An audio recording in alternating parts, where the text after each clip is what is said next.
Yeah, we have some this week. Guys have gone out at night to some games, and Ted went out nationally, and then we'll do some more tonight, and then some junior college Saturday. Will you be out? I mean, will you be going to these games? No, we're not going to use my trip yet to go see people, and we film everything, and so I get to watch everything as well. And then as soon as the last game's over, that's when we'll start using all my visits up. Did you see Cal's game last night, and if so, any sort of initial thoughts? I did. I thought it was. I thought they played great, through a half and into the third quarter. And obviously a tough environment to play versus a very explosive offense. And then what happened is what happens in most Oregon games over the last couple of years. Somehow, Oregon gets stronger as the game goes in the second half, especially on defense. As you go back to last year, so few points given up in the fourth quarter on defense. They do a great job, and they've done a great job of recruiting depth. So they play a bunch of players. If you start taking off their reps, they get a ton of guys in there on offense and on defense, and so obviously that contributes to what they're able to do late in the third and the fourth quarter. Cal's secondary issues were obviously exacerbated by the injury to Mark Anthony, but can you pinpoint why they've struggled so much this season? I don't know. Last year they were way up there in pass defense, pass efficiency defense, and so it just happens in cycles when you lose some players, and especially it's hard to come back from a game kind of like what we had early in with the Hawaii game.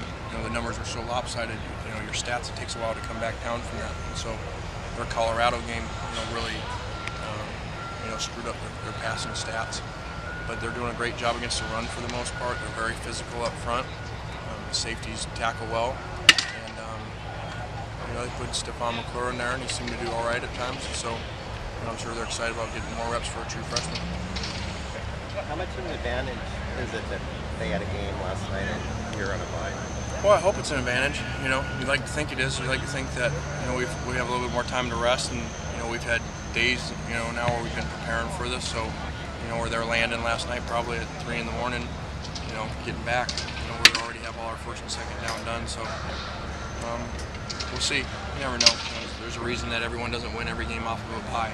Just because you have more time doesn't make you win the game. But it's good to have. Everyone seems it's most comfortable yet. Are you kind of just happy that you have that set 5 and they're kind of just seems like they're gelling and getting more comfortable each week?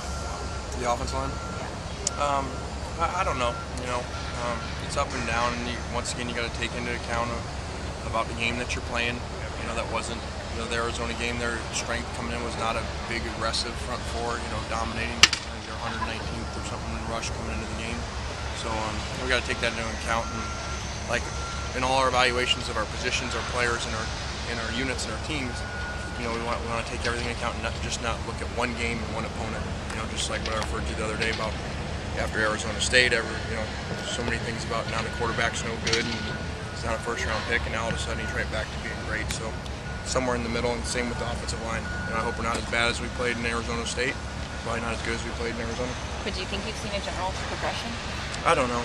At times we have, but we still, the right guard is playing better, and the right tackle and left guard have to step it up and play better. And the center and left tackle are playing really well.